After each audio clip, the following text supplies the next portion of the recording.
الحمد للہ وحدہ والصلاة والسلام علی من لا نبی بعد اما بعد اعوذ باللہ من الشیطان الرجیم ومن یتق اللہ یجعل له مخرجا ویرزقہ من حیث لا یحتسب۔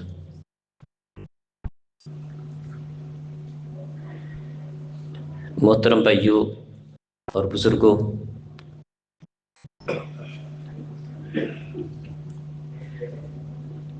عام طور پر ہمارے معاشرے میں لوگوں میں یہ بات پائی جاتی ہے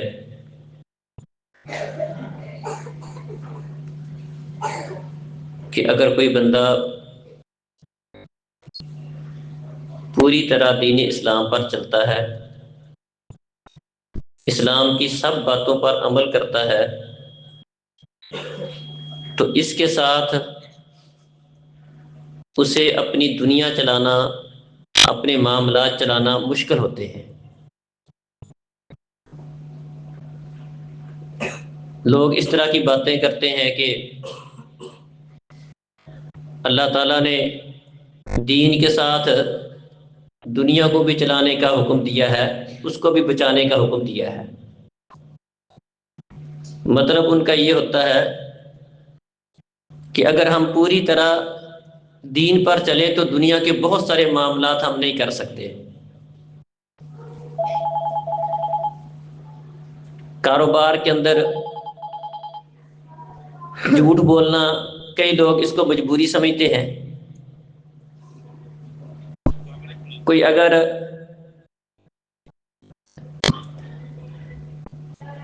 کسی غلط جگہ پر ملازمت کر رہا ہے، اس کی روزی حلال کی نہیں ہے، تو وہ اس کو مجبوری سمجھتا ہے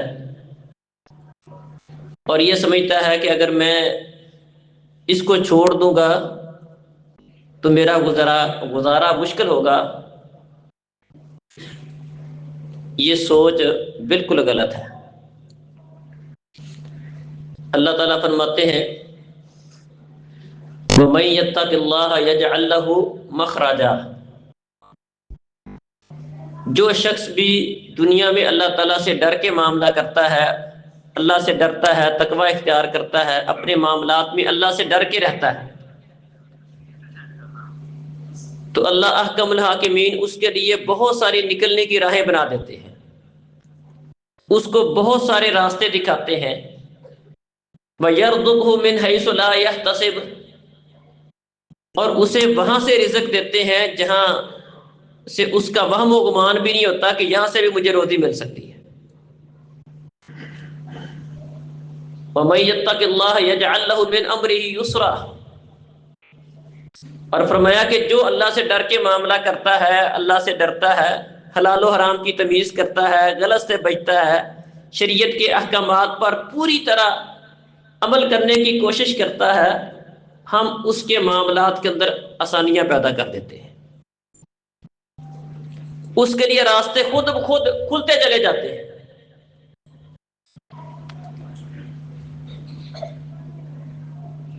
غلط کرنے سے، حرام کھانے سے، نجائز کام کرنے سے، جھوٹ بولنے سے، فریب کرنے سے، دو نمبری کرنے سے، ملاوٹ کرنے سے، رشوت، سود، وقتی طور پر انسان کو بعض اوقات فائدہ ہو جاتا ہے، لیکن اس کا نتیجہ خسارے کی شکل میں نکلتا ہے۔ نبی کریم صلی اللہ علیہ وسلم فرماتے ہیں الحلف ينفق السلعۃ،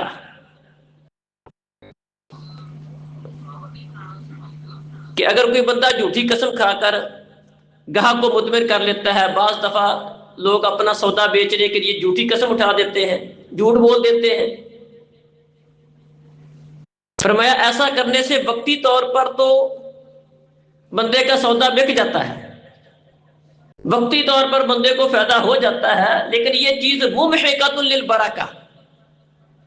لیکن ایسا کرنے سے جو برکت اس کو حاصل ہونی تھی، جو حقیقی فائدہ اس کو حاصل ہونا تھا،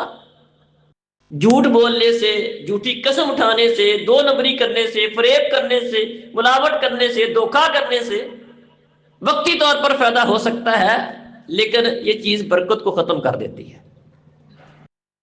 اس سے بڑا کوئی نقصان ہو جاتا ہے، اس سے بڑا کوئی مسئلہ بن جاتا ہے۔ یمحق اللہ الربا ویربی الصدقات۔ ایک بندہ سودی معاملہ کرتا ہے،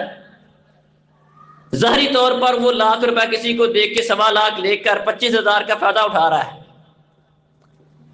لیکن اللہ احکم الحاکمین کیا فرماتے ہیں؟ یمحق اللہ الربا ویربی الصدقات، کہ اللہ احکم الحاکمین سود کو گھٹاتا ہے، صدقات کو بڑھاتا ہے۔ ظاہری طور پر تو ایسا ہے کہ صدقہ کرنے سے ₹1,000 ہیں، آپ نے ₹200 اللہ کی راہ میں دے دیا، آپ کے 800 رہ گئے۔ ظاہری طور میں تو صدقہ کرنے سے مال کم ہوا ہے اور سود لینے سے آپ کا مال بڑا ہے، لیکن حقیقت میں ایسا نہیں ہے۔ اللہ کہتا ہے یمحق اللہ الربا ویربی الصدقات، اللہ سود کو گھٹاتا ہے، اس کو ختم کرتا ہے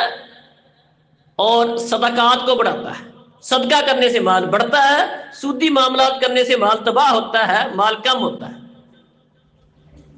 کیا بات سمجھ آئی؟ کہ غلط کرنے سے، جھوٹ بولنے سے، فریب کرنے سے، دو نمبری کرنے سے، ملاوٹ کرنے سے، سودی معاملات کرنے سے، حرام کھانے سے وقتی طور پہ فائدے ہوتے ہیں، حقیقت میں یہ چیز بندے کے لیے فائدے مند نہیں ہے، کوئی نہ کوئی اس سے بڑا کوئی نقصان ہو جاتا ہے، بندے کی پوری نہیں پڑتی، اس کے معاملات ہی سیدھے نہیں ہوتے، اس کا گزارا ہی نہیں چلتا۔ اور اس کے برعکس اگر بندہ اپنے معاملات کو صحیح رکھتا ہے، سچ بولتا ہے، جھوٹ نہیں بولتا، حلال کھانے کی کوشش کرتا ہے، حرام سے بچتا ہے، ملاوٹ نہیں کرتا، دو نمبری نہیں کرتا، فریب نہیں کرتا، کم نہیں تولتا، ہر قسم کی غلط بات سے بچتا ہے، شریعت کی ساری باتوں پر عمل کرتا ہے، وقتی طور پر پریشانی آ سکتی ہے، وقتی طور پر ظاہری طور پر بندے کو نقصان ہو سکتا ہے، لیکن یہ چیز حقیقت میں بندے کے لیے فائدے مند ہے، اگرچہ بعض اوقات اس کے لیے تھوڑا سا ٹائم لگ جاتا ہے، لیکن آخر کار وہ چیز بندے کے لیے فائدے مند ثابت ہوتی ہے۔ مثال سے بات سمجھاتا ہوں، کعب بن مالک رضی اللہ عنہ جنگ تبوک سے پیچھے رہ گئے تھے، 50 دن تک ان کی توبہ قبول نہیں ہوئی۔ باقی منافق بھی تھے اور لوگ بھی تھے جو جہاد سے پیچھے رہنے والے تھے، سب نے آ کر جھوٹ بول کر پیارے نبی کو مطمئن کرنے کی کوشش کی، پیارے نبی نے ان کی باتوں کو، ان کے عذر کو قبول کر لیا۔ کعب بن مالک بھی پیچھے رہ گئے تھے، انہوں نے سوچا کہ میں نے صرف سچ بولنا ہے، میں نے جھوٹ نہیں بولنا ہے۔ پیارے نبی صلی اللہ علیہ وسلم کی مجلس میں آئے اور ساری بات بتا دی کہ اللہ کے رسول میرا کوئی عذر نہیں ہے، میرے پاس سواری بھی موجود تھی، وسائل بھی تھے، سارا کچھ تھا، صرف اپنی سستی کی وجہ سے میں پیچھے رہ گیا، میرا کوئی عذر نہیں ہے۔ وقتی طور پر ہوا یہ کہ پیارے نبی صلی اللہ علیہ وسلم نے ان کو اٹھا دیا کہ جاؤ، تمہارا معاملہ اللہ کی سپرد ہے، تمہارا فیصلہ اللہ کرے گا۔ ان کو اٹھا دیا، چلے گئے۔ 50 دن تک ان کی توبہ موقوف رہی۔ حالت اور کیفیت یہ تھی کہ کچھ دن گزرنے کے بعد پیارے نبی صلی اللہ علیہ وسلم نے پہلے تو لوگوں کو منع کیا تھا کہ اس کے ساتھ کسی نے بات نہیں کرنی، گھر والوں کو بھی ان کی قریب آنے سے، ان سے دور رہنے کا حکم دے دیا، قریب آنے سے روک دیا۔ ان کی حالت اور کیفیت یہ تھی، نہ گھر میں کوئی بلاتا تھا، نہ بازار میں کوئی بلاتا تھا، نہ یہ کسی کے سلام کا کوئی ان کو جواب دیتا تھا۔ مسجد میں جاتے پیارے نبی کو سلام کہتے اور آنکھیں ٹیڑھی کر کے دیکھتے کہ پیارے نبی کے ہونٹ سلام کے جواب میں حرکت کیے ہیں یا نہیں کیے۔ حالت اور کیفیت یہ تھی کہ اللہ نے خود تبصرہ کیا کہ زمین اپنی کشادگی کے باوجود ان کے اوپر تنگ پڑ گئی، کوئی بلانے والا نہیں ہے، سلام کہنے والا نہیں ہے، کوئی سلام کا جواب دینے کے لیے تیار نہیں ہوتا۔ وہ مدینہ جہاں وہ رہتے تھے، رشتہ دار تھے، سارا کچھ تھا، سارے اجنبی ہو گئے۔ لیکن 50 دن گزرے، اللہ رب العزت نے اس کے بعد ان کی توبہ کا، اس کی قبولیت کا اعلان قرآن میں کر دیا۔ اور کہتے ہیں کہ انما نجانی الصدق، جس چیز نے مجھے نجات دی ہے وہ سچ نے نجات دی ہے۔ منافقین نے جھوٹ بولا تھا، اللہ احکم الحاکمین نے ان کے جھوٹ کا پول کھول دیا اور ان کے لیے ہمیشہ کے لیے وعیدیں بیان کر دیں۔ کہنے لگے کہ مجھے بچانے والی چیز سچ ہے اور میں اللہ سے عہد کرتا ہوں کیونکہ سچ کی وجہ سے مجھے یہ سارا فائدہ ہوا ہے، اگر میں بھی جھوٹ بولتا وقتی فائدہ مجھے ہو جاتا، لیکن میرا شمار بھی ان منافقوں میں ہوتا۔ پھر سچ بولنے سے اگرچہ وقتی طور پر پریشانی ہوئی ہے، لیکن ہمیشہ کے لیے وہ بہت بڑے خسارے اور نقصان سے بچ گئے۔ جب بندہ اللہ تعالیٰ کے ساتھ مخلص ہے، اللہ تعالیٰ سے ڈر کے اپنے معاملات کرتا ہے، اپنے معاملات میں غلط سے بچتا ہے، اللہ رب العزت اس کے لیے بڑے اسباب پیدا کرتا ہے۔ پیارے نبی صلی اللہ علیہ وسلم فرماتے ہیں من اخذ اموال الناس یرید اداءها ادى الله عنه ومن اخذ یرید اتلافها اتلفه اللہ۔ جو شخص لوگوں کا مال لیتا ہے، کسی سے قرض لیتا ہے، ادھار لیتا ہے، کسی کے ساتھ اس کا لین دین کا معاملہ ہے اور اس کا ارادہ اس کی ادائیگی کا ہے کہ میں یہ چیز اس کو ادا کروں گا، اللہ احکم الحاکمین اس کی طرف سے وہ چیز ادا کر دیتے ہیں۔ اور جس کا ارادہ لوگوں کے مال کو خراب کرنے کا ہوتا ہے، برباد کرنے کا ہوتا ہے، اتلفہ اللہ، اللہ احکم الحاکمین اس کا مال برباد کر دیتے ہیں۔ کیا مطلب؟ بندے کا ارادہ ظلم زیادتی کا نہیں ہے، اللہ سے ڈرتا ہے، کسی کا حق نہیں کھاتا، اللہ غیبی طور پر اس کی بڑی مددیں کرتے ہیں، دنیا کے اندر اس کے لیے ایسے اسباب پیدا کر دیتے ہیں، اس کے کام میں ایسی برکت کر دیتے ہیں، اس کے معاملات آسان ہو جاتے ہیں۔ اس کی مثال لے کر بات سمجھاتا ہوں۔ صحیح بخاری میں نبی کریم صلی اللہ علیہ وسلم نے بنی اسرائیل کا دو بندوں کا ایک واقعہ بیان کیا کہ بنی اسرائیل کے اندر دو بندے تھے، تو ایک نے دوسرے سے کوئی قرض مانگا، درمیان میں کوئی دریا کوئی سمندر وہ چلتا تھا، سمندر پار یا دریا پار جا کر دوسرے علاقے میں گیا، اپنے کسی جاننے والا ہوگا یا ویسے کسی بندے سے اس نے 1000 دینار ادھارے مانگے۔ 1000 دینار کی اگر ہم اپنے اس دور کے حساب سے اس کی مالیت کا اندازہ کریں تو وہ تقریباً 9-10 کروڑ روپے اس کی مالیت بنتی ہے۔ دینار سونے کے ہوتے ہیں، ایک دینار 4 گرام اور کچھ اوپر ہوتا ہے، تو یہ تقریباً 4 کلو سونا بنتا ہے 1000 دینار۔ تو اس بندے نے اس سے 1000 دینار ادھارے مانگے۔ اس نے کہا کوئی گواہ لاؤ، ٹھیک ہے قرض دے دیتا ہوں لیکن کوئی گواہ بھی ہونا چاہیے۔ کہنے لگا اللہ ہمارا گواہ ہے۔ کہنے لگا کہ کوئی کفیل لاؤ، کوئی ضامن لاؤ۔ کہنے لگا ضامن بھی ہمارا اللہ ہے۔ اس نے 1000 دینار اس کو دے دیے۔ واقعہ سنے، بڑا شاندار واقعہ، صحیح بخاری کی حدیث۔ وہ بندہ لے گیا، وقت طے ہو گیا کہ فلاں وقت پر آپ کو یہ 1000 دینار میں واپس کروں گا۔ واپسی کا وقت آیا تو اس بندے نے 1000 دینار کا انتظام کیا، اس کو واپس دینے کے لیے دریا کے کنارے پر آ گیا۔ سارا دن انتظار کرتا رہا لیکن اسے کوئی کشتی نہ ملی جو دریا کی دوسرے سائڈ پہ اس کو لے جائے۔ ادھر وہ بندہ جس نے قرض دیا تھا، اب اس نے واپس لینا تھا، وہ بھی انتظار میں بیٹھا تھا کہ وہ ہمارے اس بھائی نے 1000 دینار 9 کروڑ روپے 10 کروڑ روپے مجھ سے لیے تھے، آج اس نے واپس کرنے آنے ہیں۔ وہ بھی انتظار میں بیٹھا تھا کہ وہ آئے گا اور وہ میں اسے اپنے پیسے لے کر جاؤں گا۔ وہ بھی دریا کے دوسرے کنارے پر بیٹھا تھا، وہ بھی آ گیا۔ اب سارا دن اس کو کشتی ملی، مطلب کوئی کشتی نہیں ملی، سواری نہیں ملی دریا کی دوسری سائڈ پہ جانے کے لیے۔ اس نے ایک لکڑی پکڑی جس نے قرض واپس کرنا تھا، اس کو اندر سے کھودا، اس کے اندر 1000 دینار مطلب 10 کروڑ روپے، تقریباً 10 کروڑ روپے اس لکڑی کو کھود کے اس کے اندر رکھ دیے۔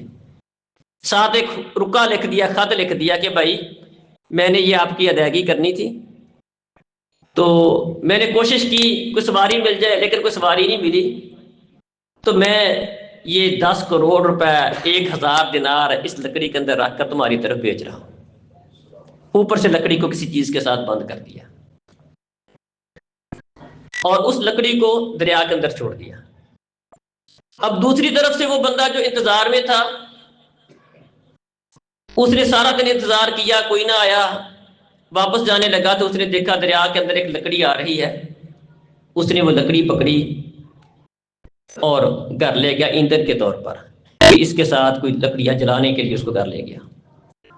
جا کر اس نے لکڑی کو پھاڑا، چیرا، اور اس کے اندر سے وہ 1000 دینار بھی نکل آئے، اور اس میں ایک وہ جو خط اس نے لکھا تھا وہ بھی اس کو وصول ہوا کہ بھئی میں آنا چاہتا تھا، میں نے پوری کوشش کی ہے، انتظام کیا تھا، لیکن مجھے کوئی سواری نہیں ملی، اس لکڑی کے اندر رکھ کر وہ تمہاری امانت تمہیں واپس پہنچا رہا ہوں۔ اب کچھ وقت پھر گزرا، اس نے دوبارہ اس کا انتظام کیا، 1000 دینار دوبارہ جمع کیے، 10 کروڑ 10 کروڑ روپے دوبارہ اس نے اکٹھے کیے، تو دوبارہ اس کے پاس گیا اور کہنے لگا کہ بھائی وہ اس طرح مسئلہ بنا تھا، میں آیا تھا لیکن کوئی سواری نہیں ملی تھی، تو آپ کی امانت پہنچانے میں لیٹ ہوگی، یہ آپ اپنی امانت لے لیں۔ وہ بندہ کہنے لگا اس سے پہلے آپ نے کوئی چیز بھیجی تھی؟ کہنے لگا میں تمہیں بتا رہا ہوں کہ مجھے کشتی پہلے کوئی نہیں ملی، سواری کوئی نہیں ملی، ابھی آ رہا ہوں۔ کہنے لگا اس سے پہلے جو تو نے میرے پاس وہ ایک لکڑی کے اندر تو نے پیسے بھیجے تھے، اللہ احکم الحاکمین نے تیرے وہ پیسے تیری طرف سے ادا کر دیے، یہ واپس لے جا۔ اب ذرا اس واقعہ پر غور کریں، دینے والے کا اللہ رب العزت کے اوپر اعتماد، یقین، بھروسہ، توکل دیکھیں کہ اتنی بڑی رقم صرف اور صرف اس بنیاد پر کہ تمہارا اور میرا گواہ کفیل اللہ ہے، اللہ کو گواہ بنا کر، اللہ کو کفیل بنا کر اس نے وہ امانت، وہ پیسے اس کو دے دیے، اور واپس کرنے والے کا اللہ رب العزت کے اوپر یقین، بھروسہ اور اعتماد دیکھیں کہ اللہ کے اوپر اعتماد ہے، یقین ہے کہ 10 کروڑ روپے کی مالیت لکڑی کے اندر رکھ کر دریا میں ڈال رہا ہوں، اللہ پہنچا دے گا، اور اللہ نے پہنچا دی۔ جو حدیث میں نے بیان کی تھی کہ من اخذ اموال الناس یرید اداءها ادى الله عنه، جو کسی سے کوئی چیز لیتا ہے، پیسے لیتا ہے، اس کا ارادہ ادائیگی کا ہوتا ہے، اللہ تعالیٰ اسباب پیدا کر کے اس کی طرف سے وہ چیز پہنچا دیتا ہے، اور جس کا ارادہ لوگوں کو تنگ کرنے کا ہوتا ہے، پریشان کرنے کا ہوتا ہے، لوگوں کو خراب کرنے کا ہوتا ہے، اس کا ارادہ لوگوں سے دھوکہ کرنے کا ہوتا ہے، اطلفہ اللہ، اللہ احکم الحاکمین اس کا مال برباد کر دیتے ہیں۔ اس کا ارادہ ادائیگی کا تھا، اللہ نے ایسے اسباب پیدا کر دیے کہ وہ لکڑی اسی کے پاس گئی ہے، دریا میں نہیں ڈوبی، پیسے ضائع نہیں ہوئے، کسی اور نے نہیں پکڑے، ڈائریکٹ اس بندے تک اللہ نے وہ چیز پہنچا دی۔ جس کی نیت میں فطور ہوتا ہے، خرابی ہوتی ہے، اللہ احکم الحاکمین برباد کر دیتا ہے۔ سورہ قلم کے اندر وہ واقعہ آپ نے سنا، پڑھا ہوگا کہ کچھ لوگوں کا باغ تھا، انہوں نے سوچا کہ ہمارا باپ جو ہے وہ ہمیشہ اپنے باغ کا پھل ایسے ہی ضائع کر دیتا تھا، ہم اپنے باغ کا پھل بچائیں گے۔ یہ غریب مسکین مانگنے والے، سوال کرنے والے آ جاتے ہیں، تنگ کرنے والے آ جاتے ہیں، ان میں سے کسی کو نہیں دینا، آج صبح سویرے منہ اندھیرے جانا ہے، اپنے باغ کا پھل اتارنا ہے، اس پلاننگ کے ساتھ لوگوں کو محروم کرنے کی نیت سے کہ اللہ کی راہ میں نہیں دینا، آج غریبوں مسکینوں کو قریب نہیں آنے دینا، منہ اندھیرے جانا، کسی کو پتہ نہ چلے، اس سوچ کے ساتھ، اس نظریے کے ساتھ گئے، آگے گئے، جا کے پہچان ہی نہیں ہو رہی تھی، اللہ نے راتوں رات سارے کا سارا باغ جلا کے ختم کر دیا۔ ارادہ خراب تھا، بدنیتی تھی، اللہ احکم الحاکمین نے مال برباد کر دیا۔ ارادہ اچھا تھا، نیت اچھی تھی، اللہ احکم الحاکمین نے اس کے لیے اسباب پیدا کر دیے۔ تو محترم بھائیوں اور بزرگوں، اللہ کا وعدہ ہے وَمَن يَتَّقِ اللَّهَ يَجْعَل لَّهُ مَخْرَجًا، جو اللہ سے ڈر کے معاملہ کرتا ہے، اللہ سے ڈر کر حرام سے بچتا ہے، غلط سے بچتا ہے، شریعت کی باتوں پر عمل کرتا ہے، حلال و حرام کی تمیز کرتا ہے، غلط اور صحیح کی تمیز کرتا ہے، اللہ احکم الحاکمین اس کو ضائع نہیں ہونے دیتا۔ کبھی بھی یہ سوچ کر کئی لوگ غلط چیزوں کی خرید و فروخت کرتے ہیں، ان کے ذہن میں یہ بات بیٹھی ہوتی ہے کہ یہ کاروبار چھوڑ دیا تو گزارا کیسے ہوگا۔ کئی کسی حرام ملازمت کے اندر، حرام جس کی آمدن صحیح نہیں ہوتی ہے، حرام کام میں لگے ہوتے ہیں، ان کی ملازمت غلط ہوتی ہے، سودی معاملات ہوتے ہیں، وہ یہ سوچ کر کبھی چھوڑنے کے لیے تیار نہیں ہوتے کہ یہ چھوڑوں گا، یہ ملازمت، نوکری چھوڑ دی، میرا کیا بنے گا۔ بلکہ ایک آدھی حدیث سنے اور بات ختم کرتا ہوں۔ پیارے نبی صلی اللہ علیہ وسلم کا فرمان ہے من ترک للہ شیئا عوض اللہ خیرا منہ، جو بندہ اللہ کے لیے کسی چیز کو چھوڑ دیتا ہے، ملازمت حرام تھی، اس کی آمدن صحیح نہیں تھی، کاروبار صحیح نہیں تھا، اللہ کی خاطر اس نے وہ غلط چیز چھوڑ دی، عوضہ اللہ خیرا منہ، پیارے نبی فرماتے کہ اللہ احکم الحاکمین، یقیناً اس بندے کو اس سے بہتر چیز عطا کرتا ہے۔ ایسا ممکن ہی نہیں ہے کہ بندہ اللہ سے ڈر کے کوئی معاملہ کرے اور اللہ تعالیٰ بندے کو اس کے حال پر چھوڑ دے۔ جو اللہ سے ڈر کے معاملہ کرتا ہے اللہ اس کے لیے بڑی راہیں کھولتا ہے، وَيَرْزُقْهُ مِنْ حَيْثُ لَا يَحْتَسِبُ، اس کو وہاں سے رزق دیتا ہے جہاں اس کے وہم و گمان میں بھی نہیں ہوتا، وہاں سے اس کے لیے اسباب پیدا کر دیتا ہے۔ بلکہ فرمایا اِذْ تَتَّقُوا اللَّهَ يَجْعَلْ لَكُمْ فُرْقَانًا، اگر تم اللہ سے ڈر کے معاملات کرو گے اللہ احکم الحاکمین تمہیں فرقان کی نعمت عطا کرے گا، تمہارے معاملات کو سیدھا کر دے گا، تم صحیح اور غلط کی بندے کو روزانہ کی بنیاد پر بلکہ ہر لمحے بہت سارے فیصلے کرنے ہوتے ہیں، بہت سارے معاملات کرنے ہوتے ہیں، پر میں تم مجھ سے ڈر کے معاملہ کرو، اللہ سے ڈرو، اللہ کا تقوی اختیار کرو، اللہ سے ڈر کر اپنے معاملات کرو، اللہ تمہارے لیے سیدھی راہ کھول دے گا، تمہارے لیے حق اور باطل کی پہچان تمہارے لیے ممکن بنا دے گا، غلط اور صحیح کی پہچان تمہارے لیے ممکن بنا دے گا، تمہارے فیصلے درست ہوں گے، تمہاری باتیں زبان سے صحیح نکلیں گی، تمہارے معاملات سیدھے کر دوں گا۔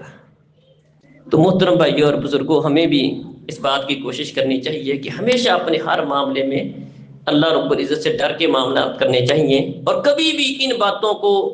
بنیاد نہیں بنانا چاہیے کہ اگر یہ کروں گا تو گزارا کیسے ہوگا، سچ بولوں گا تو پھر تو مسئلہ ہی کوئی نہیں حل ہوگا، میرا سودا ہی نہیں بکے گا، میرے معاملات ہی نہیں چلیں گے، جھوٹ بولنے کے بغیر چارہ ہی کوئی نہیں جی، یہ نوکری چھوڑ دوں گا تو پھر کھاؤں گا کیسے، شریعت کی ساری باتوں پر عمل کروں گا، پورے کے پورے شریعت پر چلوں گا، پھر تو میرا دنیا میں گزارا ہی نہیں ہو سکتا۔ یہ شیطانی سوچ ہے، شیطانی سوچ ہے۔ اللہ تعالی ہمیں صحیح معنوں میں اپنے آپ سے ڈرنے کی توفیق عطا فرمائے اور ہمارے معاملات کی اصلاح فرمائے۔ اقول قولی ھذا استغفر